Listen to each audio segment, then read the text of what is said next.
نحمدہ ونصلی علی رسولہ الامین المکین الحنین الکریم الرؤوف الرحیم اما بعد فاعوذ باللہ من الشیطان الرجیم بسم اللہ الرحمن الرحیم۔ واجب الاحترام ساتھیو، اللہ تعالیٰ کا بے پناہ لطف و کرم اور اس کا احسان عظیم ہے کہ جس کی توفیق سے ہم اس کے ذکر کے لیے اس کے گھر میں جمع ہیں۔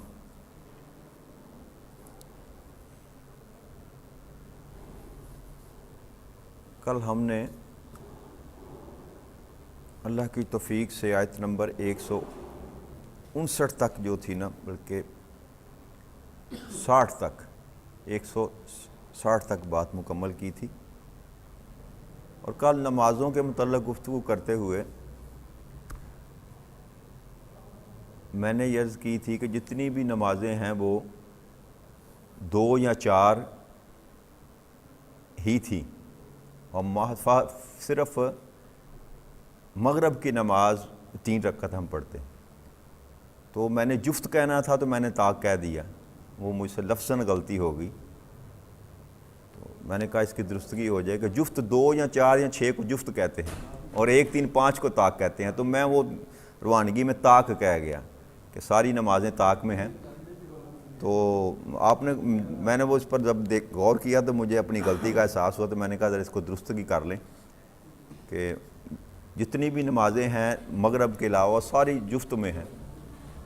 اور اس کا طاق ہونے کا سبب میں نے آپ کو بتا دیا تھا۔ آگے اللہ کریم نے آیت نمبر 161 میں فرماتے ہیں، ان الذین کفروا وماتوا وهم کفار اولئک علیہم لعنۃ اللہ والملائکۃ والناس اجمعین خالدین فیہا لا یخفف عنہم العذاب ولا هم ینظرون۔ اللہ کریم ارشاد فرماتے ہیں کہ اب بے شک جنہوں نے کفر کیا اور اس حال میں مرے کہ وہ کافر ہی تھے، ان پر اللہ کی اور فرشتوں کی اور سب لوگوں کی لعنت ہے، ناس اجمعین تمام انسانوں کی لعنت ہے۔ اب یہ کفر کیا ہے؟ کون سا کفر کیا؟ اس سے پچھلی آیت مبارکہ جس پر ہم نے کل گفتگو کی تھی، 2 آیتیں کریمہ جس میں اللہ کریم نے ارشاد فرمایا تھا کہ جو میری نازل کردہ کھلی نشانیوں میں ہدایت کو چھپاتے ہیں، ہدایت کو چھپاتے ہیں، تو اس سے متصلاً بعد یہ فرمایا اللہ کریم نے کہ جو لوگ اب کفر کر رہے ہیں، یعنی کہ حق کو چھپا رہے ہیں، حق کو چھپا رہے ہیں محض کس لیے کہ ہمیں ماننا نہ پڑے، ہمیں اس پر عمل نہ کرنا پڑے، اسی لیے حق بات کو چھپایا جاتا ہے۔ اور اللہ کریم ارشاد فرماتے ہیں کہ جس نے یہ فعل کیا، کفر کیا، اور وہ اسی ہی حال میں مر گیا، وہ اوپر جو توبہ کا ذکر کیا اللہ کریم نے کہ اس نے توبہ کا دروازہ نہ کھٹکھٹایا، مجھ سے اپنے گناہوں کی معافی نہ مانگی، اور اسی ہی حال میں مر گیا کہ وہ گویا کافر ہی مر گیا، تو ان پر اللہ کی، فرشتوں کی اور ساری کائنات کے انسانوں کی اللہ کریم کہتا ہے لعنت ہے ان پر۔ تو یہ ایک آیت چھوڑ کر اللہ کریم نے پھر لعنت جو ہے نا ایسے لوگوں پر، پیچھے بھی اللہ کریم نے فرمایا کہ لعنت ہے، لعنت بھیجنے والوں کی بھی اور میری بھی لعنت ہے، تو یہاں بھی دوبارہ ادا کیا اس بات کا کہ میری بھی لعنت ہے، فرشتوں کی بھی لعنت ہے، اور سب لوگوں کی لعنت ہے۔ کل ہم نے جس بات پر ہم نے ختم کیا تھا وہ اس دعا پر کیا تھا کہ رب کریم ہمارا خاتمہ ایمان پر کرنا، خاتمہ ایمان پر کرنا۔ تو اب اللہ کریم کہتا ہے کہ کفر جنہوں نے کیا اور کفر کی حالت میں ہی مر گئے، تو میں نے ایک حدیث مبارکہ آپ کو سنائی تھی کہ وہ بندہ کفر کی حالت میں تھا اور نبی اکرم صلی اللہ علیہ وسلم کے ساتھ جنگ کر رہا تھا، اور عین جنگ کے درمیان آقا کریم صلی اللہ علیہ وسلم کے سامنے آیا اور سوال کیا کہ اے محمد صلی اللہ علیہ وسلم، اگر میں تمہارا کلمہ پڑھ لوں تو مجھے کیا دو گے؟ تو آپ نے فرمایا میں تمہیں جنت کی بشارت دیتا ہوں. یہ میں نے حدیث بیان کی تھی نا. تو اس نے کلمہ پڑھا اور کلمہ پڑھ کر گھوڑے سے نیچے اترنے لگا, اور اترتے ہی اس کی جان جو ہے اللہ کریم نے قبض کر لی, گرا اور وہ مر گیا. گرا اور ایک لمحہ لگا اس کا, موت سے ایک لمحہ قبل اس نے ایمان کو قبول کیا. اللہ کریم نے اس کے سارے گناہ معاف کر دیے اور اس کو نبی اکرم صلی اللہ علیہ وسلم نے جنت کی بشارت دے دی. اس کا خاتمہ ایمان پر ہوا. ساری زندگی کفر میں گزاری لیکن خاتمہ ایمان پر ہوا. اور دوسری حدیث میں نے 4-5 دن پہلے بیان کی تھی کہ ایک نبی اکرم صلی اللہ علیہ وسلم کی جماعت میں لڑنے والے بندے کے متعلق صحابی بیان کر رہے تھے کہ وہ بڑا کمال لڑا, بڑی بہادری سے لڑا, بڑی شیر دلانہ اس نے تلوار چلائی. تو آپ نے فرمایا وہ جہنمی ہے, وہ جہنمی ہے. اور صحابی نے جب تحقیق کی جا کر دیکھا تو اس نے خودکشی کر لی اس کے سامنے. تو ساری زندگی ایمان قبول کیا, جہاد بھی کرتا رہا, لیکن اس کا خاتمہ ایمان پر نہ ہوا. تو آقا نے فرمایا یہ جہنمی ہے. یہ وہ اپنی وہ سزا پوری کر کے نا جو اس نے فیل کیا, کیونکہ ایمان والا تھا لیکن موت اس نے کفر پر کی, تو اس کی سزا جو بھی ہوگی خودکشی کی, وہ اللہ کریم اس کو دے کر واپس جنت میں لے جائیں گے کیونکہ وہ ایمان والا تھا. لیکن یہاں معاملہ جو ہے اللہ فرماتے ہیں کہ جو کفر کے حالت میں ہی کافر تھا, ایمان والا نہ تھا, ایمان والا نہ تھا, کافر ہی تھا اور اسی حالت میں مر گیا, تو اس پر اللہ کی لعنت ہے, فرشتوں کی لعنت ہے. حضرت برا بن عازب فرماتے ہیں کہ نبی اکرم صلی اللہ علیہ وسلم ایک انصاری کے جنازے کے لیے تشریف فرما ہوئے, تو جنازے میں ابھی کچھ ٹائم تھا, قبر تیار نہ تھی.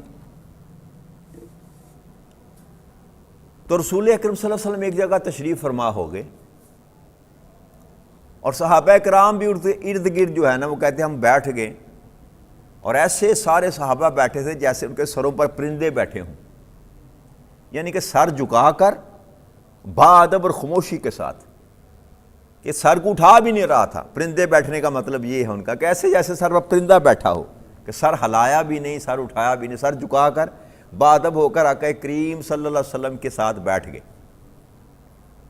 تو آپ فرماتے ہیں, حضرت برا فرماتے ہیں کہ نبی اکرم صلی اللہ علیہ وسلم کے ہاتھ میں ایک چھوٹی سی لکڑی کا ٹکڑا تھا, اور آپ زمین پر جو ہے نا لائنیں کھینچ رہے تھے, اور انغماق میں تھے, کسی گہری سوچ میں تھے, اور زمین پر لائنیں کھینچ رہے تھے ایسے. اور کچھ دیر پر آقا کریم صلی اللہ علیہ وسلم نے اپنا سر مبارک اٹھایا اور ہم سے مخاطب ہوئے اور فرمایا کہ اے میرے صحابہ, عذاب قبر سے اللہ کی پناہ مانگو, عذاب قبر سے اللہ کی پناہ مانگو. آپ نے 2 سے 3 بار یہ فکرہ ارشاد فرمایا, 2 سے 3 بار یہ فکرہ ارشاد فرمایا. اور پھر فرمایا کہ جب بندہ مومن دنیا سے اپنا تعلق ختم کرنے کو ہوتا ہے نا, اور آخرت کو جڑنے کو ہوتا ہے, یعنی کہ جب اس کا موت کا وقت قریب آتا ہے, تو آسمان سے اس کے پاس نہایت روشن چہرے والے جو لوگ ہوتے ہیں نا وہ اس کے پاس آتے ہیں, فرشتے روشن چہرے والے, کہ ایسی چمک دمک کسی کو میسر نہیں ہے جیسے اللہ کریم نورانی فرشتوں کو اس مرد مومن کے لیے اتارتا ہے اس کی نزا کے وقت جب وہ دنیا سے رخصت ہونے والا ہوتا ہے. آقا نے فرمایا گویا ان کے چہرے ایسے ہیں جیسے آفتاب ہو, آفتاب سورج ہو, جیسے سورج چمک رہا ہو, ایسے چہرے ان کے چمک رہے ہوں گے. اور وہ اپنے ساتھ جنت سے ریشمی کفن لے کر آئیں گے,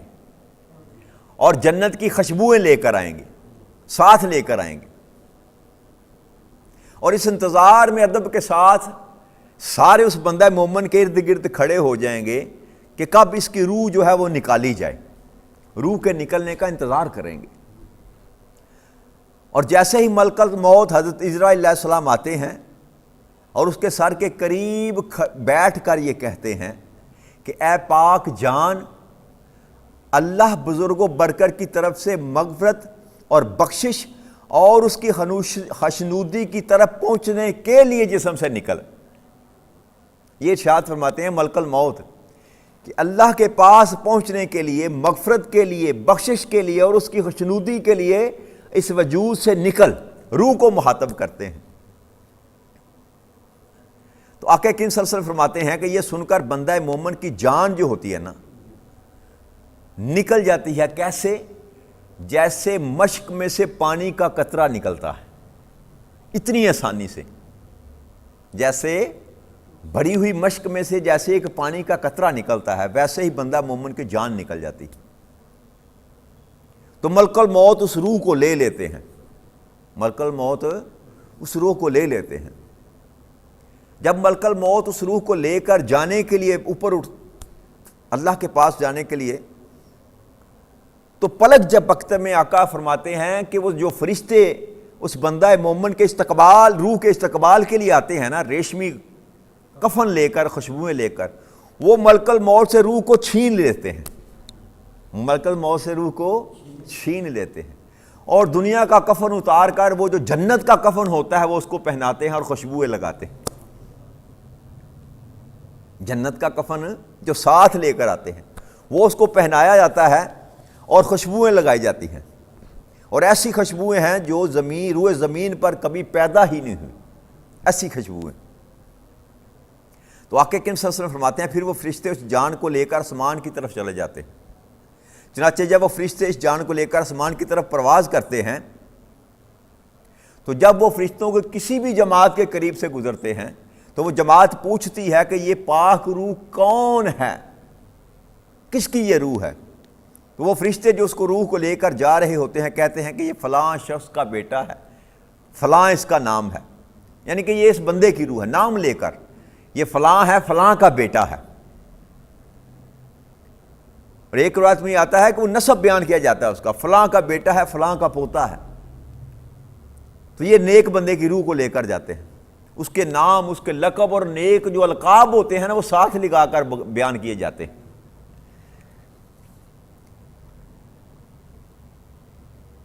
اور وہ آسمانوں کی طرح جب بلند کرتے ہیں تو پہلے آسمان کے دروازے پر پہنچتے ہیں،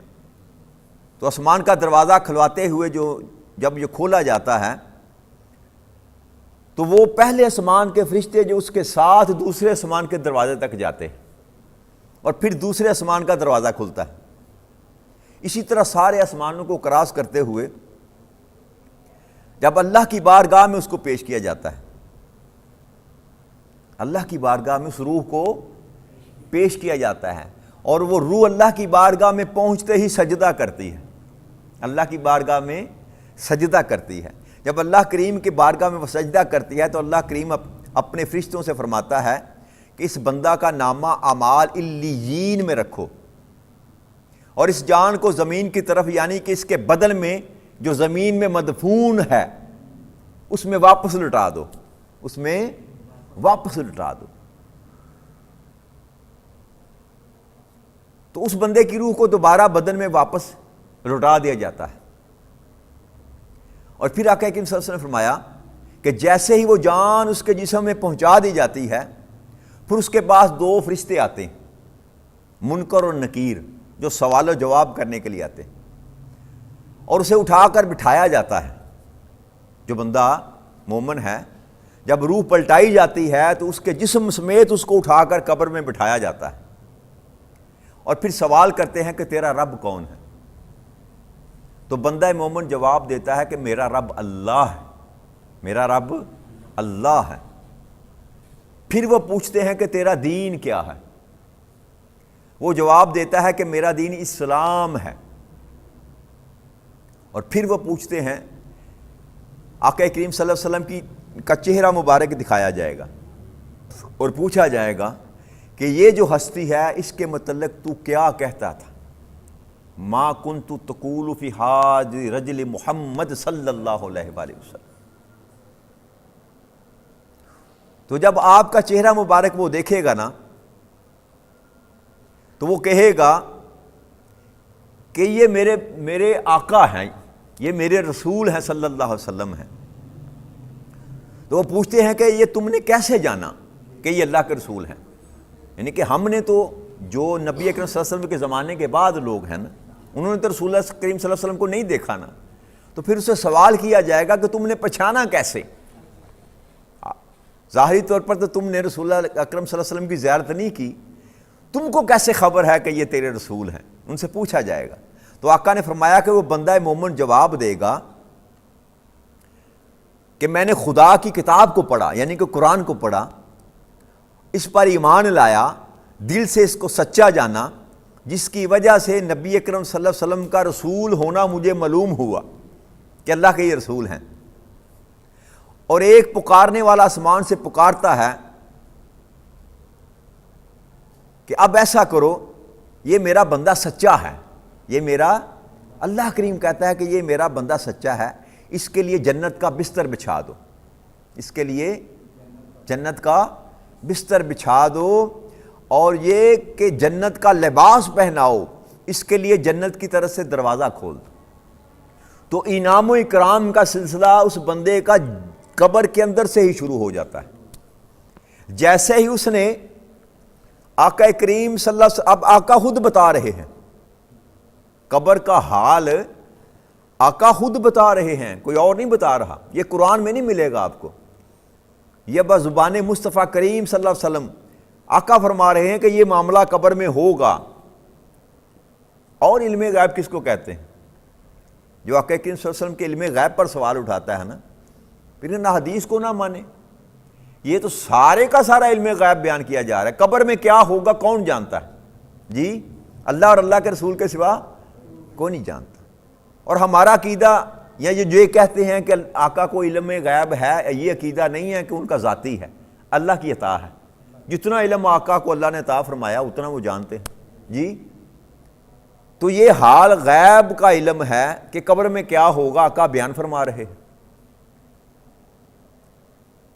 اور سارے کا سارا معاملہ، روح کیسے نکلے گی، آسمانوں پر کیسے جائے گی، اللہ کے ہاں سجدہ کرے گی، اللہ جو حکم کرے گا، اللہ کیا کہے گا، اللہ کیا مکالمہ ہوگا، یہ سارے مکالمے آقا کریم صلی اللہ علیہ وسلم بیان فرما رہے ہیں، گویا جیسے دیکھا ہو یا پڑھا ہو یا بتایا گیا ہو۔ جی تینوں ہی حالتیں ہوتی ہیں نا، یا بندے کے سامنے بات کی گئی ہو، یا اس کو لکھ کر دیا گیا ہو، یا اس کو بتایا گیا ہو۔ تو اللہ نے علم عطا کیا نا اپنے محبوب کو، جس بھی راستے سے عطا کیا۔ تو آقا بیان فرما رہے ہیں کہ قبر میں جاتے ہی جیسے ہی اس نے رسول اکرم صلی اللہ علیہ وسلم کو پہچان لیا تو سارے صحابہ کتاب ختم، حکم ہوگا کہ یہ میرا بندہ سچ کہہ رہا ہے۔ جس نے رسول کو پہچان لیا،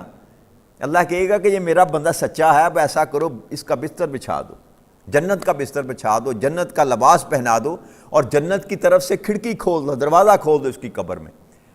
تو اس کی جنت کو، اس کی قبر کو جنت کا ڈرائنگ روم بنا دیا جاتا ہے، جنت کے ساتھ جوڑ دیا جاتا ہے، اس کی کھڑکی جنت کی طرف سے کھول دی جاتی ہے۔ یہ انعام ہے بندہ مومن کی۔ اللہ اکبر۔ اور جسے اسے جنت کی ہوا اور خوشبو آتی رہتی ہے، پھر اس کی قبر کو تحد نگاہ کھول دیا جاتا ہے، جس میں ہم دفن کر کے آتے ہیں نا 3 فٹ 7 فٹ کی، وہ قبر نہیں رہتی۔ جہاں تک انسان کی نظر جا سکتی ہے وہاں تک اس کی قبر کو کھول دیا جاتا ہے، کھول دیا جاتا ہے۔ اور آقا کریم صلی اللہ علیہ وسلم نے فرمایا اس کے بعد ایک خوبصورت شخص اچھے کپڑے پہنے ہوئے اور خوشبو لگائے ہوئے آتا ہے، اور آ کر اسے کہتا ہے کہ تجھے خوشخبری ہو، تجھے اس چیز کی جو تجھے خوش کرنے والی ہے، یعنی کہ تیرے لیے یہ نعمتیں تیار ہیں جنہیں نہ کسی آنکھ نے آج تک دیکھا نہ کسی کان نے سنا، اور آج وہ دن ہے جس کا تجھ سے وعدہ کیا گیا تھا۔ ایک انسانی شکل میں بندہ آئے گا، خوبصورت لباس پہنا ہوگا، اور خوشبوئیں، ایسی خوشبوئیں لگائی ہوں گی جو دنیا میں کبھی کسی نے محسوس ہی نہ کی ہوں۔ تو وہ بندہ مومن پوچھے گا، بلکہ وہ کہتا ہے بندہ مومن سے پوچھتا ہے کہ تو کون ہے، تمہارا چہرہ حسن و جمال میں کامل ہے، تم بلائی کو لائے ہو اور خوشخبری کو سناتے ہو، تم کون ہو؟ تو وہ شخص جواب دیتا ہے کہ میں تیرا نیک عمل ہوں، میں تیرا نیک عمل ہوں جو آج خوش شکل بن کر تجھے خوشخبری سنانے کے لیے آیا۔ تو نیک اعمال بھی قبر میں انسان کو خوشخبری سنانے کے لیے آئیں گے۔ آج وہ دن ہے جس سے تم سے وعدہ کیا گیا۔ تو بندہ مومن یہ سن کر کہتا ہے کہ رب کریم فوراً قیامت کو برپا کر، یعنی کہ وہ جب معاملہ دیکھتا ہے نا کہ مجھ پر انعام و اکرام اللہ کا شروع ہو گیا، تو اب وہ یہ چاہتا ہے کہ میں مکمل جو ہے نا جنت میں داخل، مجھ کو جنت کے دروازے پر نہ بیٹھا رہوں، اب جنت میں مجھے داخلہ مل جائے، تو کہے گا مولا کریم اب فوراً قیامت برپا کر دے، فوراً وہ قیامت کی طلب کرے گا تاکہ جلدی جلدی حساب و کتاب ہو اور میں جنت میں چلا جاؤں، ڈرائنگ روم سے اٹھ کر جنت کے کمرے میں چلا جاؤں۔ تو یہ تو بندہ مومن کا حال آقا کریم صلی اللہ علیہ وسلم فرمایا۔ پھر آقا کریم صلی اللہ علیہ وسلم فرمایا جب بندہ کافر دنیا سے اپنا تعلق ختم کر کے آخرت کی طرف لوٹتا ہے نا، یہ مومن کی شان تھی، یہ مومن کی زندگی ختم ہونے کا آقا کریم صلی اللہ علیہ وسلم فرمایا۔ اور دوسرا ہے بندہ کافر جو کفر پر تھا اور کفر کی حالت میں ہی مارا گیا۔ آقا نے فرمایا ایسا شخص جب اس کے مرنے کا وقت آتا ہے تو اس کے پاس آسمان سے عذاب والے کالے سیاہ چہرے کے فرشتے آتے ہیں، ڈراؤنی شکل کے، بڑے ہی خطرناک کریہ شکل کے فرشتے اللہ کریم بھیجتا ہے ان کو، اور ان کے ساتھ وہ ٹاٹ، اس کو بوری کہتے ہیں نا، پٹسن کی بوری، وہ بڑی چبھتی ہے جب بدن پہ لگے نا، خالی بدن پہ بوری جو ہوتی ہے پٹسن کی، جو وہ ٹاٹ سا لے کر آئیں گے، کہاں وہ خوشبو لگا ریشمی لباس جنت سے کفن، اور کافر کے لیے ٹاٹ لے کر آئیں گے، اور دور جا کر اس کافر سے دور، نظروں سے دور جا کر نہ بیٹھ جائیں گے، اور اس انتظار میں کہ اس ملک الموت آئے اور اس کی جان نکالے۔ تو جب ملک الموت آتا ہے تو وہ کہتا ہے، اس کے سر کے قریب بیٹھ کر کہتا ہے کہ اے خبیث جان، خدا کی طرف سے عذاب میں مبتلا کیے جانے کے لیے جسم سے باہر نکل۔ وہاں کہا جاتا ہے کہ اللہ کی خشنودی کے لیے جان سے باہر سے نکل، تو وہ روح فوراً بدن سے نکل جاتی، فوراً بدن سے نکل جاتی، بغیر کوئی لمحہ ضائع کیے وہ بدن سے نکل جاتی ہے۔ یہاں ملک الموت کہتے ہیں کہ خبیث جان، خدا کے عذاب کی طرف جانے کے لیے نکل۔ تو آقا کریم صلی اللہ علیہ وسلم فرمایا کہ کافر کی یہ روح سن کر اس کے جسم میں پھیل جاتی ہے، وہ نکلنے کے لیے تیار نہیں ہوتی، کبھی ادھر بھاگتی ہے، کبھی جسم میں بھاگنا شروع کر دیتی ہے، بجائے باہر نکلنے کے آقا نے فرمایا جسم میں پھیل جاتی ہے اور چھپتی پھرتی ہے، جسم میں چھپتی پھرتی ہے، بخلاف مومن کی روح کے کہ وہ انوار الہی اور پروردگار کے کرم کے اثار دیکھ کر جسم سے خوشی خوشی نکل جاتی۔ چنانچہ جب وہ نکلنا نہیں چاہتی نا روح اپنی مرضی سے، تو پھر ملک الموت اس کو زبردستی کھینچ کر نکالتا ہے، کھینچ کر نکالتا ہے۔ اور ایک حدیث مبارک میں آتا ہے نا کہ کافر کی روح ایسے نکالی جاتی ہے جیسے خاردار جھاڑیوں میں سے کپڑے کو کھینچ کر نکالا جاتا ہے نا، وہ جیسے کپڑا تار تار ہو جاتا ہے، ویسے کھینچ کر انسان کے بدن سے، کافر کے بدن سے روح کو نکالا جاتا ہے۔ اور آپ فرماتے ہیں کہ اس سختی سے کھینچا جاتا ہے کہ اس کے صوف کے کچھ اجزاء، یعنی کہ جسم کا جو مادہ ہوتا ہے نا، اس کے اجزاء بھی اس کے ٹکڑوں کے ساتھ لگے ہوئے باہر آ جاتے ہیں، روح کے ساتھ۔ اس کے وجود کے اندر جو خون ہے، جو علائشیں ہیں نا، وہ اس کے ساتھ اتنی زور سے کھینچا، زبردستی کھینچ کر نکالا جاتا ہے کہ وہ بھی ساتھ لگے ہوئے آ جاتے ہیں۔ اس حال میں روح کو نکالا جاتا ہے، اور جب ملک الموت اس روح کو پکڑ لیتا ہے اور ملک الموت سے روح، وہ جو فرشتے آئے ہوتے ہیں کریہ شکل کے خطرناک، وہ فوراً جو ہے روح کو اسے لے لیتے ہیں، ملک الموت سے چھین لیتے ہیں اور اس ٹاٹ میں لپیٹ دیتے ہیں۔ وہ جو ٹاٹ لے کر آتے ہیں، یہ کفن اتار دیا جاتا ہے اور ٹاٹ میں لپیٹ دیتے ہیں، اور اس میں سے مردار کی بدبو نکلتی ہوتی ہے،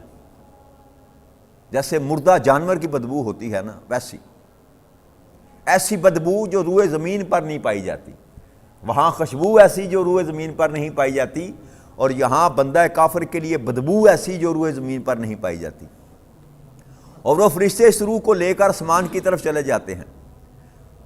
اور جب بھی وہ فرشتوں کی جماعت کے پاس سے گزرتے ہیں تو وہ جماعت پوچھتی ہے کہ یہ کون ناپاک روح ہے، کیونکہ اس سے بدبو آ رہی ہوتی ہے، وہ پوچھتے ہی ہیں کہ یہ کون ناپاک روح ہے۔ تو وہ فرشتے جواب جو اسے لے کر جا رہے ہوتے ہیں جواب دیتے ہیں کہ یہ فلاں شخص کا بیٹا ہے، فلاں شخص ہے اور فلاں شخص کا بیٹا ہے۔ برے ناموں سے اس کو یاد کرتے ہیں، برے القاب سے اس کو پکارا جاتا ہے، جو دنیا میں اس کے نام تھے برے نام، یہاں تک کہ جب وہ آسمان سے دنیا تک پہنچا دیا جاتا ہے تو اس کے لیے آسمان کا دروازہ کھولنے کے لیے کہا جاتا ہے تو اس کے واسطے آسمان کا دروازہ کھولا ہی نہیں جاتا۔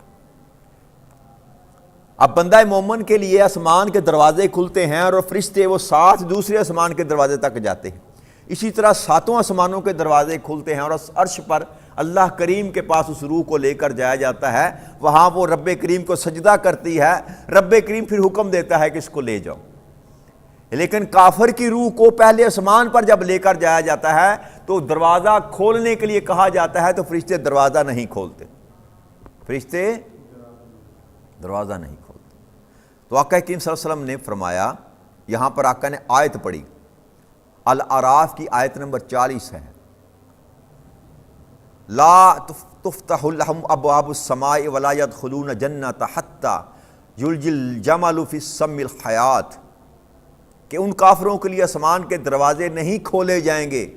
نہ وہ جنت میں داخل ہو جائیں گے یہاں تک کہ اونٹ سوئی کے ناکے میں سے داخل ہو جائے، یعنی کہ اونٹ سوئی کے ناکے میں سے تو گزر سکتا ہے، یہ لوگ جنت میں نہیں جا سکتے۔ سوئی کے نکے میں سے اونٹ نہیں گزر سکتا نا، تو کہنے کا مطلب یہ ہے کہ اونٹ تو سوئی کے نکے میں سے گزر سکتا ہے، یہ ممکنات میں سے ہے، لیکن یہ جو کفر کے حال میں مر گیا یہ کبھی جنت میں داخل نہیں ہوگا۔ یہ اللہ نے فرمایا نا خالدین فیہا، وہ ہمیشہ ہمیشہ اسی میں رہیں گے۔ تو آقا نے فرمایا کہ وہ جنت میں داخل ہی نہیں کیے جائیں گے، کبھی داخل نہیں کیے جائیں گے، نہ ان کے لیے آسمان کے دروازے کھولے جائیں گے۔ تو آقا کریم صلی اللہ علیہ وسلم نے پھر فرمایا کہ اللہ تعالیٰ فرماتا ہے کہ اس روح کا اعمال نامہ سجین میں رکھ دو، جو سب سے زمین کے نیچے سب سے نیچے تہہ میں ہے، اور کافر کی روح کو نیچے پھینک دی جاتی ہے اس کے وجود میں، اس کے وجود میں۔ تو جب اس کے وجود میں دوبارہ اس کو ڈالا جاتا ہے تو اس کو اٹھا کر پھر قبر میں بٹھایا جاتا ہے، جیسے بندہ مومن کو بٹھایا گیا۔ تو آقا صلی اللہ علیہ وسلم نے فرمایا کہ اسی طرح 2 فرشتے اس کے پاس آتے ہیں منکر نکیر سوال کرنے کے لیے، اس سے پوچھتے ہیں تیرا رب کون ہے، من ربو کا، تیرا رب کون ہے؟ تو وہ کہتا ہے ہاں ہاں میں نہیں جانتا، میں ایک ہوکا برتا ہے، میں نہیں جانتا۔ جس کا اللہ کے ساتھ تعلق نہ ہو، جس نے کبھی اللہ کی تسبیح نہ کی ہو، جس نے رب کو اپنا معبود نہ مانا ہو، جو اللہ کے ساتھ اپنا تعلق نہ جوڑ سکا، وہ قیامت اس قبر کے اندر جب اس سے سوال کیا جائے گا من ربو کا، تو وہ کہے گا میں نہیں جانتا، میں نہیں جانتا۔ پھر دوسرا سوال کیا جائے گا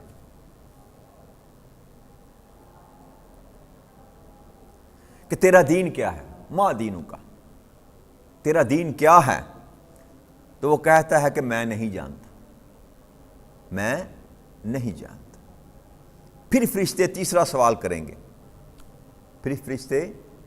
آقا کریم صلی اللہ علیہ وسلم کا چہرہ انور آپ اس کے سامنے کیا جائے گا اور پوچھا جائے گا کہ اس ہستی کے متعلق تو کیا کہتا تھا یا تو کیا جانتا ہے، بول، تمہارے درمیان بھیجے گئے تھے یہ اللہ کے رسول۔ وہ کہتا ہے کہ میں نہیں جانتا، میں یعنی کہ تعلق اللہ کے ساتھ نہ جوڑا تو اللہ کی پہچان نہ ہوئی، تعلق دین کے ساتھ نہ جوڑا تو دین کی پہچان نہ ہوئی، تعلق رسول کے ساتھ نہ جوڑا تو رسول کی پہچان نہ ہوئی۔ اب یاد رکھیے جو بات، اب جو مضمون آقا کریم صلی اللہ علیہ وسلم نے بتایا کہ 3 سوال کیے جاتے ہیں قبر میں، 3 سوال، اس بات کو مکمل کر لوں پھر اس پہ آتے ہیں۔ تو پھر وہ جب ان سے تینوں سوال پوچھے جائیں گے اور تینوں سوالوں کا جواب وہ دے گا کہ میں نہیں جانتا، میں نہیں جانتا، تو حکم ہوگا، سمانوں سے آواز آئے گی کہ یہ جھوٹا ہے، یہ جھوٹا ہے، لہذا اس کے لیے آگ کا بچھونا بچھا دو، آگ کا بستر لگا دو اور اس کے لیے دوزخ کی طرف سے دروازہ کھول دو۔ چنانچہ اس کے لیے دوزخ کی طرف سے دروازہ کھول دیا جاتا ہے، جس سے اس کے پاس دوزخ کی گرمی اور اس کی گرم ہوا آتی رہتی ہے، اور اس کی قبر اس قدر تنگ کر دی جاتی ہے کہ اس کے دونوں کنارے مل جاتے ہیں، اور اس کی پسلیاں ایسے ایک دوسرے میں گڈ مڈ ہو جاتی ہیں، کراس کر جاتی ہیں، دائنی پسلیاں بائنی پسلیوں میں اور بائنی پسلیاں دائنی پسلیوں میں، ایسے کر کے قبر آپس میں مل جاتی، قبر کے دونوں کنارے مل جاتے ہیں، جیسے پچک دیا جاتا ہے۔ یہ حال کیا جاتا ہے اس شخص کا۔ پھر اس کے پاس ایک بہت ہی بدصورت شخص آتا ہے، شکل والا شخص، وہ آ کر جو بڑے ہی برے کپڑے پہنے ہوئے ہوتا ہے اور اس سے بھی بدبو آ رہی ہوتی، اور وہ اس سے کہتا ہے کہ تو وہ بری خبر سن جو تجھے رنج و غم میں مبتلا کرنے والی ہے۔ آج کا وہ دن ہے جس کا تم سے وعدہ کیا گیا تھا، جس کا تم سے وعدہ کیا گیا تھا۔ وہ پوچھتا ہے کہ تو کون ہے؟ تیرا چہرہ انتہائی برا ہے اور تو برائی لے کر آیا ہے، تو ہے کون؟ تو وہ شخص کہتا ہے کہ میں تیرا عمل ہوں، میں تیرا عمل ہوں، اور وہ کہتا ہے اے میرے پروردگار قیامت کبھی قائم نہ کرنا۔ جب وہ قبر میں اپنا معاملہ دیکھتا ہے نا کہ اب تو میرا مقدر جہنم لکھ دیا گیا، تو پھر وہ یہ کہتا ہے کہ اے میرے پروردگار قیامت کو کبھی قائم نہ کرنا، کہ بس جہنم کی طرف سے گرم ہوائیں جو آتی ہیں بس یہاں تک ہی معاملہ رہے۔ کیوں؟ جب حساب و کتاب ہوگا تو مجھے جہنم میں پھینکا جائے گا، ابھی صرف جہنم دکھائی جائے گی، ابھی صرف بندہ مومن کو جب جنت دکھائی جائے گی تو اس میں اشتیاق پیدا ہوگا کہ مولا کریم ابھی قیامت پر، ابھی حساب و کتاب شروع کر، اور کافر کہے گا کہ مولا کبھی قیامت بپا نہ کر۔ تو یہ دونوں طریقے جو ہے نا طرح کے مضمون آقا کریم صلی اللہ علیہ وسلم بیان فرما دی کہ قبر میں کیا ہوگا، قبر میں کیا ہوگا۔ تو میں بات کر رہا تھا کہ 3 سوالوں کا حدیث مبارک میں آتا ہے کہ 3 سوال کیے جائیں گے۔ ما ربک ما دینک ما کنت تقول فی ھذا الرجل محمد صلی اللہ علیہ وآلہ وسلم۔ تو جب پوچھا جائے گا کہ تیرا رب کون ہے تو وہ کہہ دے گا میں نہیں جانتا، تو اس پر عذاب نہیں کیا جائے گا۔ حالانکہ تو فیصلہ تو ہو گیا نا، جس نے رب کو پہچاننے سے انکار کر دیا فیصلہ تو ہو گیا کہ وہ کافر ہے، وہ کافر ہے۔ لیکن پھر دوبارہ دوسرا سوال کیا جائے گا، ماں دین کا، تیرا دین کیا ہے؟ اس نے کہہ دیا میں نہیں جانتا، گویا کہ وہ دین اسلام پر نہیں ہے، اس نے دین اسلام کو نہیں کہا کہ میرا دین اسلام ہے۔ 2 سوالوں کے جواب نہ دینے کے باوجود بھی پھر اس پر عذاب نہیں کیا جائے گا، اس پر عذاب نہیں کیا جائے گا۔ اب تیسرا سوال کیا جائے گا، جب آقا کریم صلی اللہ علیہ وسلم کا چہرہ سامنے کیا جائے گا اور پوچھا جائے گا کہ اس ہستی کے متعلق تو کیا جانتا ہے۔ جب آقا کو پہچاننے سے انکار کرے گا تو اسی وقت حکم ہوگا کہ اس پر عذاب نازل کر دیا جائے۔ تو اخذ کیا کرنے والوں نے، بزرگوں نے لکھا ہے، کتابیں بری پڑی ہیں کہ 3 سوال بھی ملتے ہیں کتابوں میں کہ 3 سوال ہوں گے، لیکن حقیقت میں سوال ایک ہی کیا جائے گا جو نتارا کرے گا کہ کون ایمان والا ہے اور کون ایمان والا نہیں ہے۔ وہ سوال وہی ہے جو نبی اکرم صلی اللہ علیہ وسلم کے متعلق پوچھا جائے گا۔ آقا کریم صلی اللہ علیہ وسلم کی پہچان جو ہے وہی کسی کو جہنمی بنائے گی، وہی کسی کو جنتی بنائے گی۔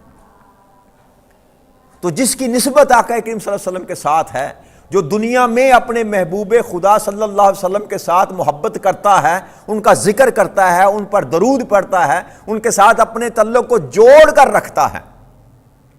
وہ قبر میں جاتے ہی آقا کو پہچان لے گا، اور جب آقا کو پہچان لے گا تو وہیں پر اس کو حکم دے دیا جائے گا کہ یہ تو ہے ہی جنتی، اس نے میرے محبوب کو پہچان لیا، باقی معاملات چھوڑ دو، جنت کی طرف کا دروازہ کھول دو، جنت کی طرف کا دروازہ کھول دو۔